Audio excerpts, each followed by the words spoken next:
ಕಳ್ಳತನ ಅಲ್ಲದೆ ಮತ್ತಿನ್ನೇನು ಅನ್ನೋದನ್ನ ಪ್ರಶ್ನೆ ಮಾಡಬೇಕಾಗುತ್ತೆ. ಪಾಕ್ ದಾಳಿಗೆ ಪ್ರತ್ಯುತ್ತರ ಕೊಡ್ತಾ ಇದೆ ನಿರಂತರವಾಗಿ ಭಾರತೀಯ ಸೇನೆ. ಪಾಕ್ ಕ್ಷಿಪಣಿಗಳನ್ನ ಹೊಡೆದುರುಳಿಸಿದೆ ಭಾರತ ಸೇನೆ.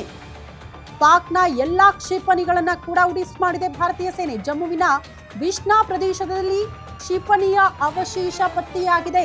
ಸ್ಥಳಕ್ಕೆ ದೌಡಾಯಿಸಿದ್ದಾರೆ. ಕ್ಷಿಪಣಿ ಅವಶೇಷವನ್ನ ಪರಿಶೀಲನೆ ಮಾಡುತ್ತಿದ್ದಾರೆ ಪೊಲೀಸರು.